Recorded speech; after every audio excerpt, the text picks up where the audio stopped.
Welcome to the Plain Bible Teaching Podcast. I'm your host, Andy Soker.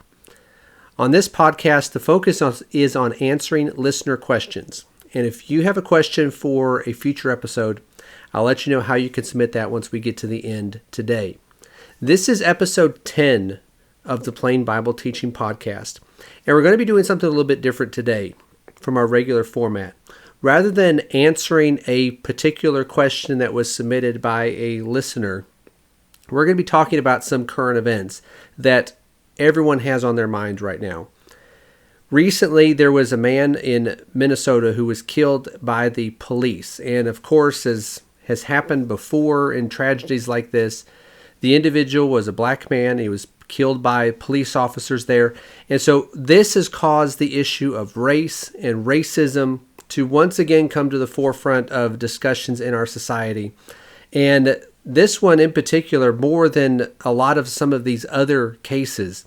And so people are talking about the problems of racism and different matters related to that. There have been protests that have gone on all over the country.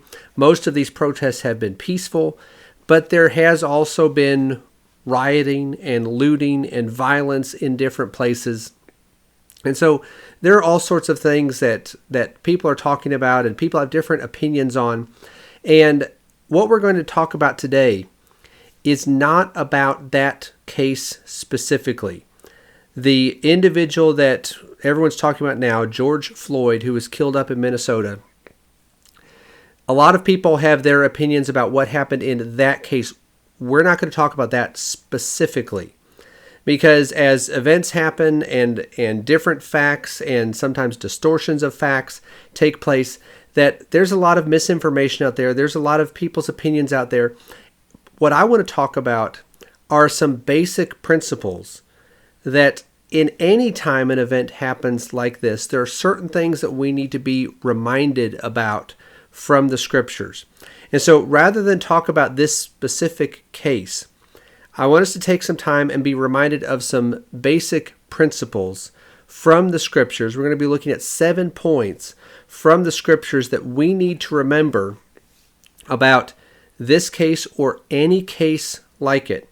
Because there are some things that we need to remember that if we don't have a biblical foundation and a biblical worldview, we're going to look at these events all wrong. Whether it's through a racist perspective or on a completely different side of this, where we only focus on some of these things and ignore some of the other ones, and we still end up in a wrong place.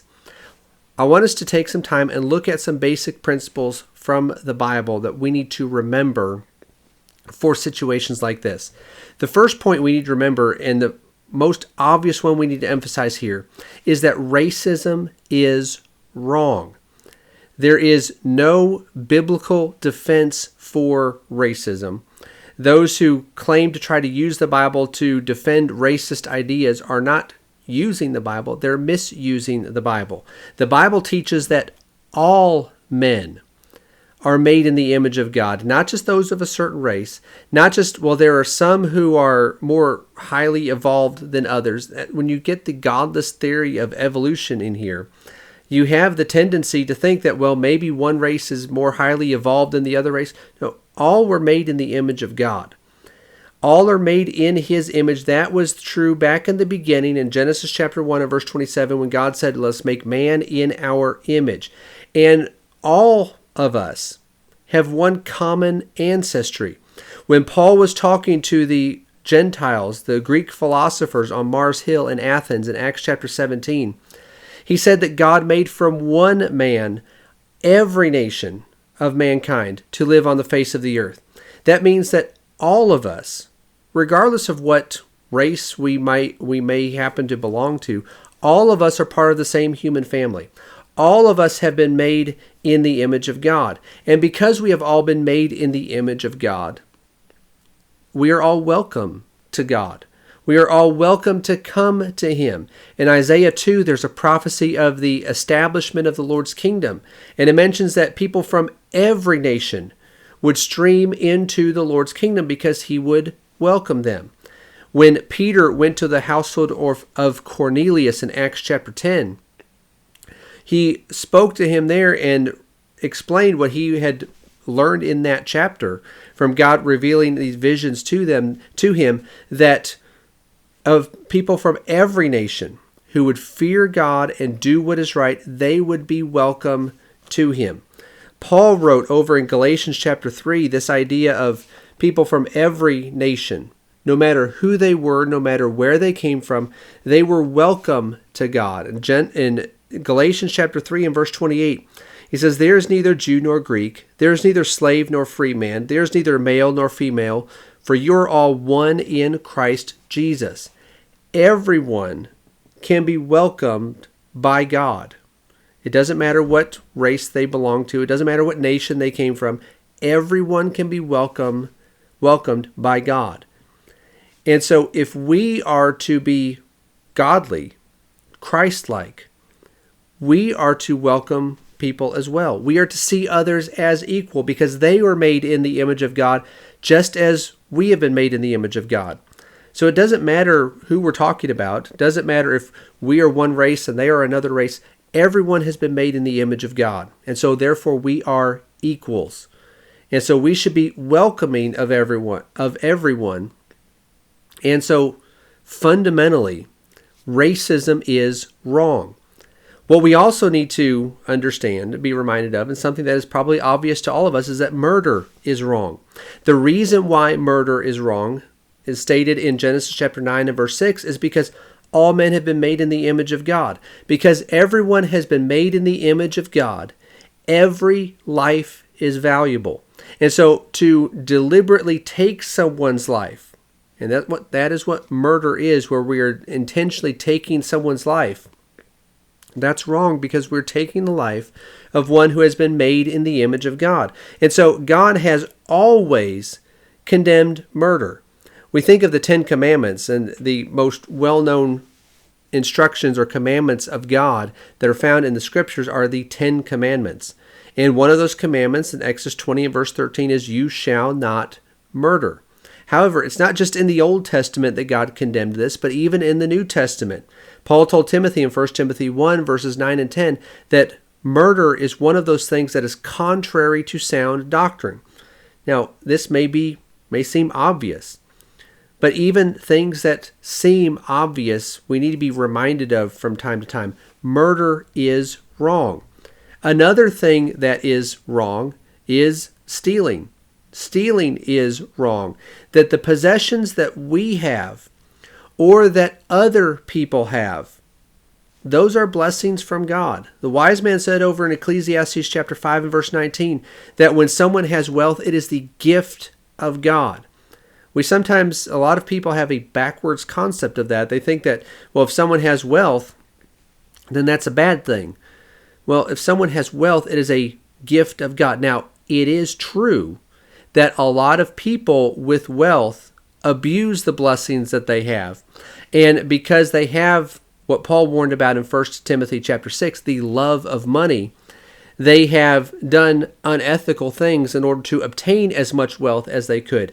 But the fact remains that the Scriptures show that physical possessions that we have are blessings from God. And Paul would go on to say that in 1 Timothy chapter 6, after he warned Timothy that the love of money is the root of all sorts of evil. Not money, but the love of money.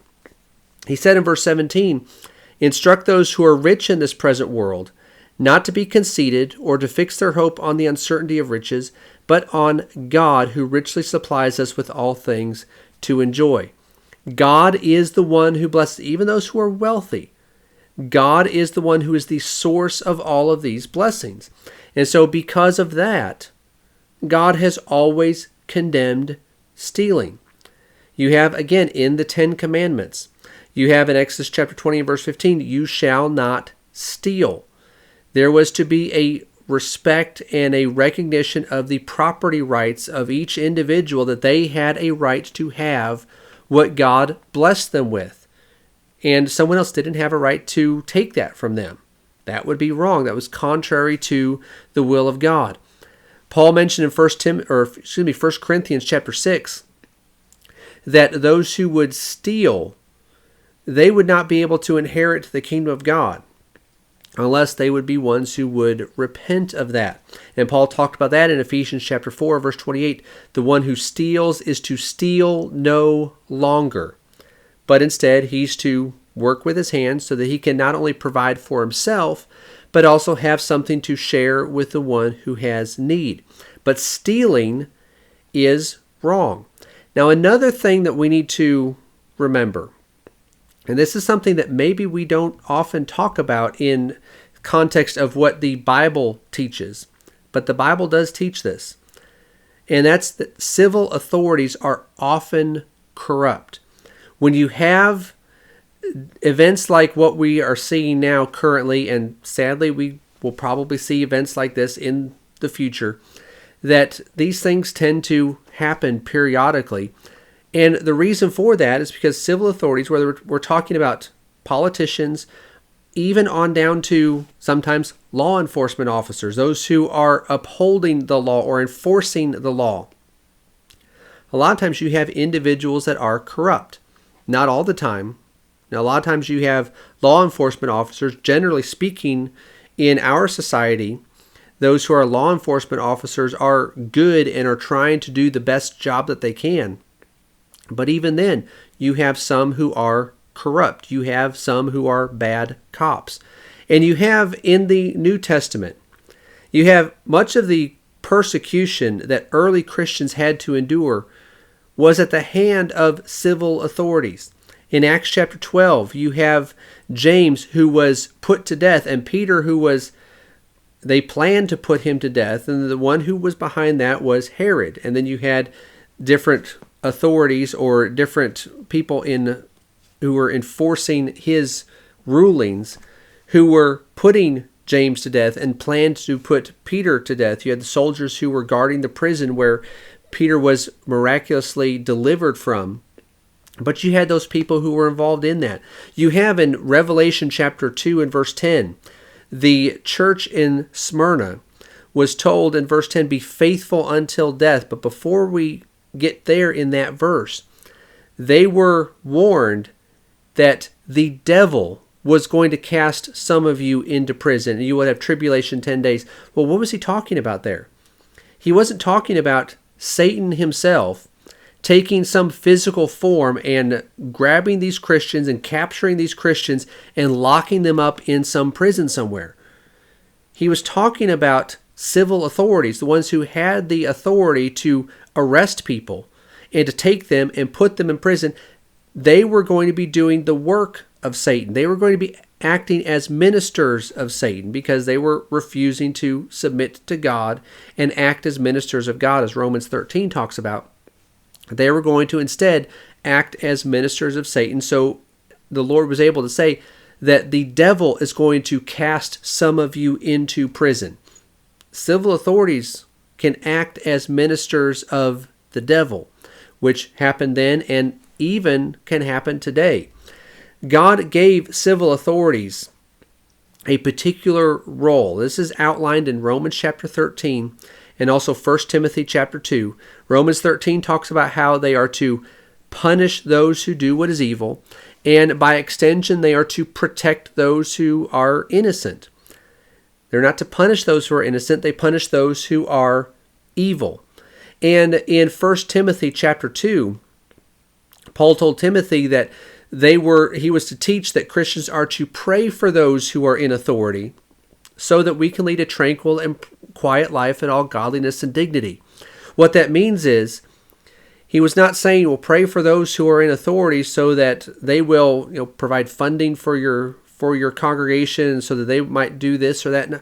He's saying, pray for them that they will leave you alone and you can have the freedom to worship God, to serve Him according to what He has instructed in His Word, so that as we serve God, we're not facing persecution, but instead we're able to lead a tranquil and quiet life as we exercise godliness and live in dignity. That was the prayer that Paul told Timothy that he was to teach, that Christians were to pray for those who are in civil authority. Unfortunately, a lot of times this doesn't happen. You have leaders who, because they are human, they fail to fulfill their God-given role. This could be out of some malicious intent that you have wicked rulers, and it could just be people who are well-intentioned but simply get things wrong. And so because of that, they might pass laws that are wrong. You might have law enforcement officers that might do things that they shouldn't do, that are contrary to what they are supposed to be doing. And sometimes it's because they are wicked and evil and corrupt. And sometimes they just make a mistake. Or sometimes they may have good intentions, but they just do things wrong. But because they are human, regardless of the motivation behind it, they're not always going to do things the right way. They're not always going to do what God has ordained for them to do. And so sometimes people think, well, that solution is that we need to just have some bigger government structure, some bigger bureaucracy to oversee this.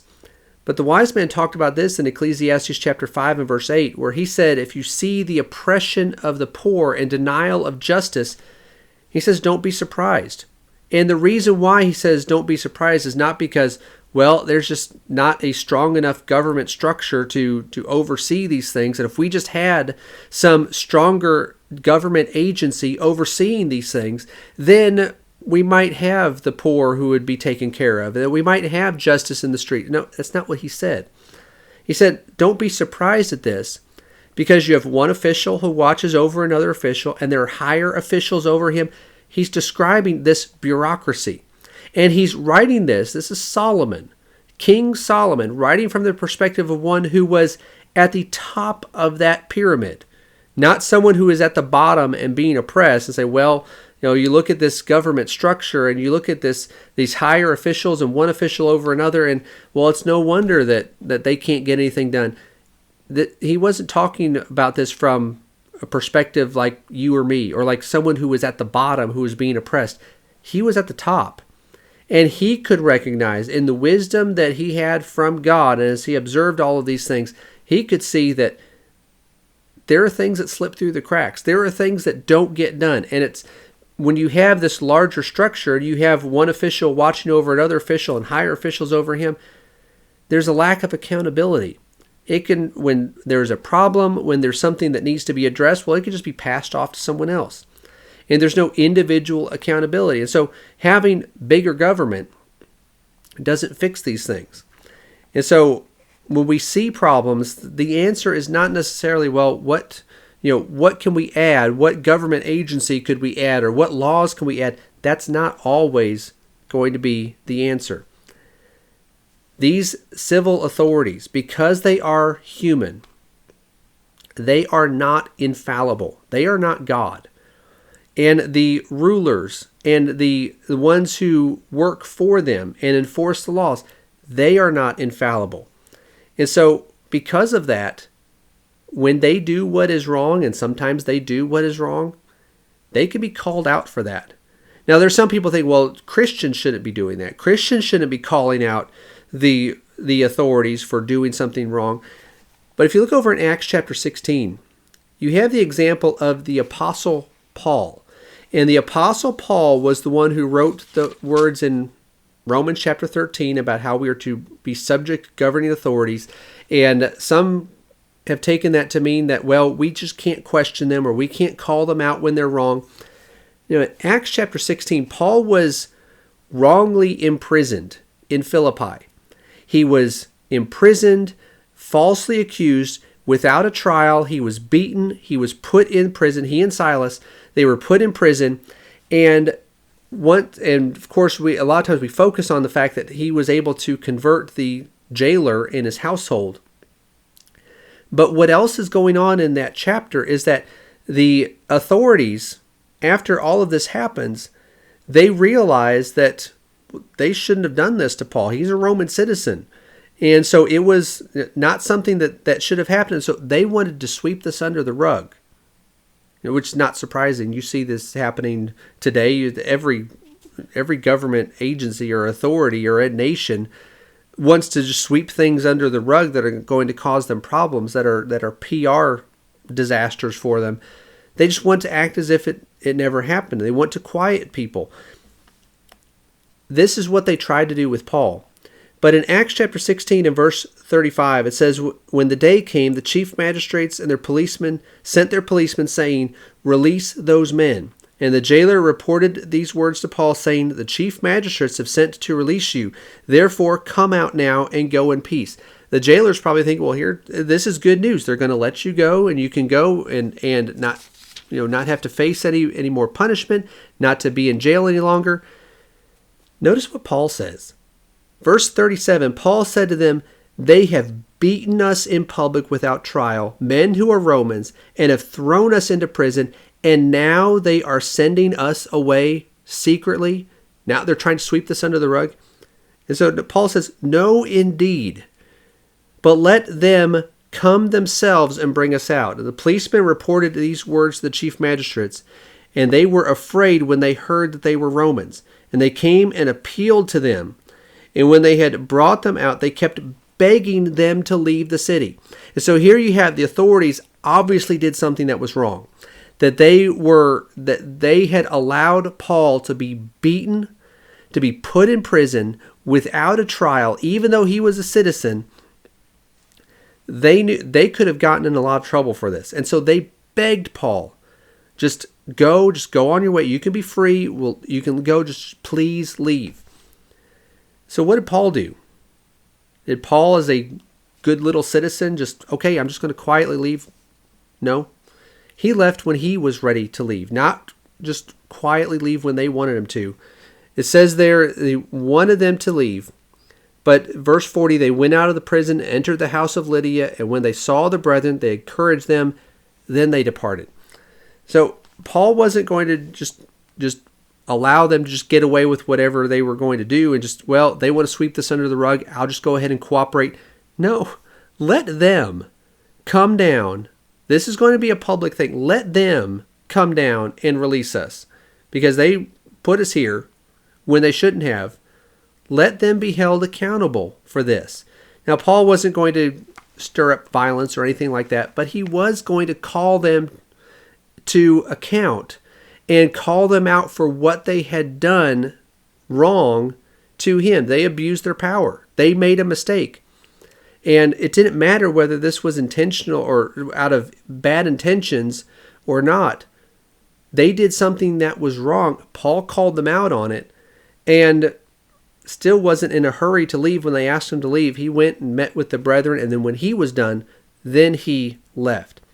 But the scriptures show, a lot of times we don't talk about this, but the scriptures show that civil authorities are often corrupt. We need to remember that.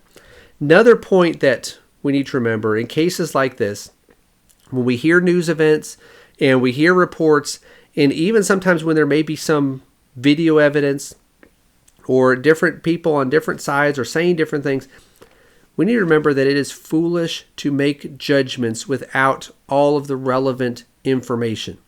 Now, sometimes we can make judgments that we may not have all the information, but we may make a reasonable judgment based on the evidence that is available. But we need to be careful not to rush to judgment. Proverbs 18 verse 13 says that if we give an answer before we hear, it is foolish, it is folly, it is shame for us to give an answer before we hear all of the facts. And sometimes in the world of social media especially, where everyone wants to just spout off their opinion on everything that happens, we need to wait. We need to not just spout off our opinion on everything that happens and rush to judgment, because we may not have all of the information. Maybe we think that, well, this is what happened, but really other evidence comes forward later and shows that, well, this is actually what happened, or that was only part of the story. We don't need to give an answer on a matter of judgment without all of the evidence. Now, we can do what we're doing here and state biblical principles and teach the truth, but as far as rushing to judgment on some matter, we don't need to do that. Sometimes evidence is overwhelming. A lot of times it's not. And we need to be careful not to rush to judgment. Because in Proverbs 18 and verse 17, just a few verses later, the wise man said, the first one to plead his case seems right until you have someone else come along. And you have the other side of the story. When you only hear one side of the story, well, that side is going to present their case as well as they can. And it's going to seem, well, it seems like what they say is right. Well, that's not all of it. There is a second side to it. And so giving opinions without all of the facts is foolish, it is divisive, and in some cases it can be dangerous, especially in the position we might be in, especially leadership positions, whether a leader in a company or in a church or political leaders. When they spout off their opinion without all the facts, that could potentially be dangerous. But for the rest of us, whether it's dangerous or not, it is foolish and it is divisive. We are dividing people based on things that may not even be true or not completely true. And so we need to be careful not to rush to judgment. We also need to remember that it is wrong to condone sin. Murder is wrong, even if it is committed by a law enforcement officer. We don't need to be quick to just, well, here's a law enforcement officer and look at all the good the police do, and so we need to defend him. The police do a lot of good. But you do have, as we already talked about, sometimes you have corrupt people in positions of authority, even law enforcement. And so if someone commits murder, that is wrong, even if it's a law enforcement officer that commits the murder. Stealing is wrong, as we already talked about, even if it's in response to some perceived injustice. And this would also apply to any type of destruction of property, vandalism and the rioting, the violence, burning the buildings and things like that. All of that is wrong. Like, well, but we're protesting, or these people are reacting to the injustices that exist in society. The store owner wasn't involved in that injustice.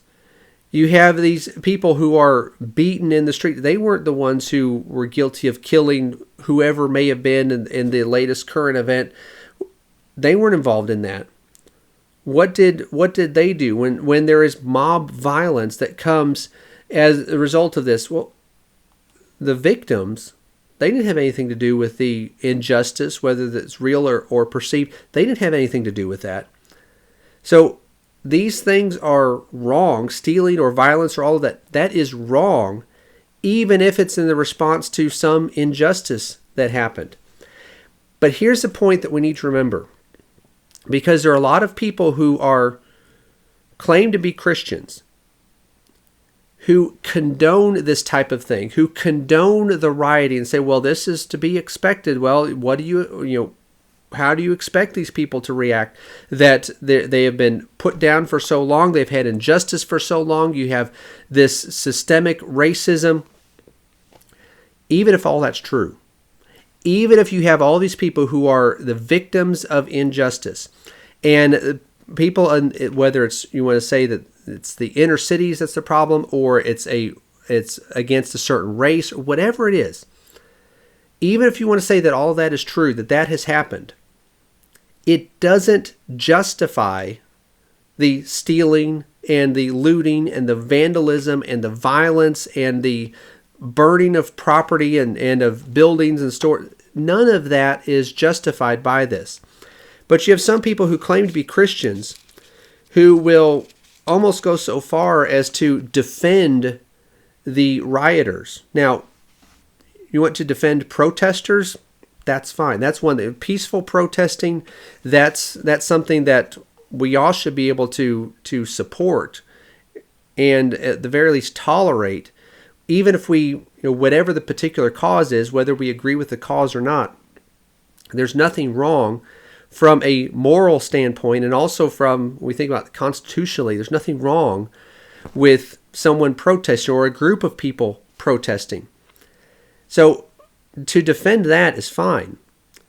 But to defend the rioting, the violence, the looting, because, well, this is in response to some injustice, no, that cannot be defended.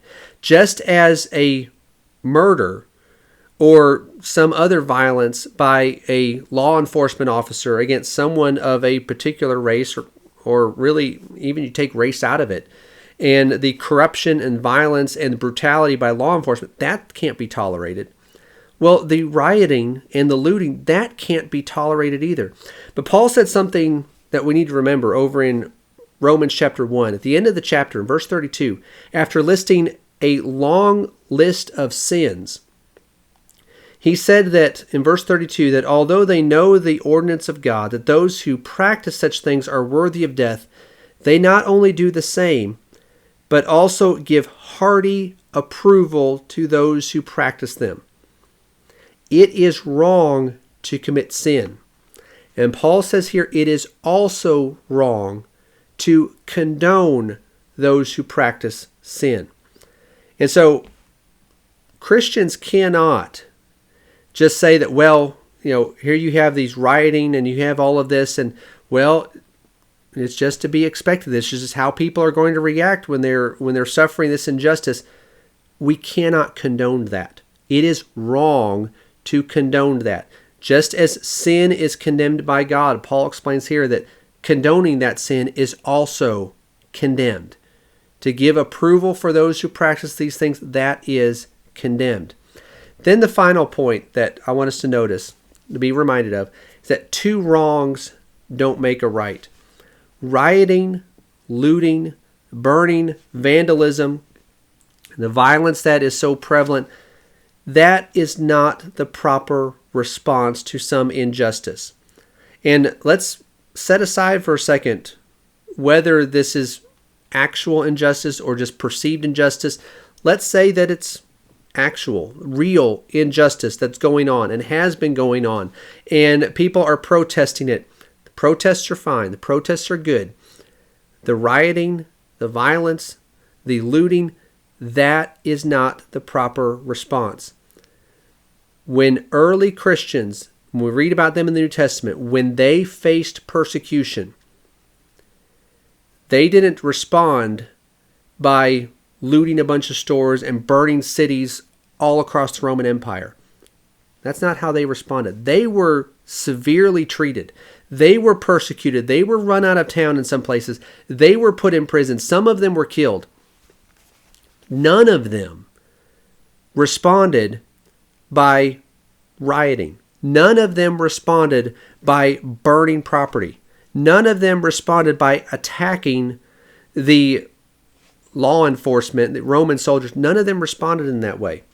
That is not the response that we are to have. Paul said in Romans 12 and verse 21, we are not to be overcome by evil, but instead we are to overcome evil with good.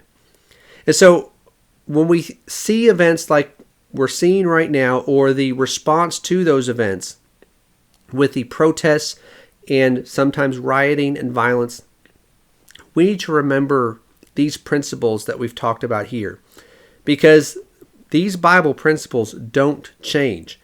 You have in every case and every news story and every time something like this happens, there are always different details. You may have something that happened that is obviously an example of police brutality that was wrong, and then sometimes you might have another one over here that someone claims it was that, but it was really just the police that reacting in a way that was more in self-defense.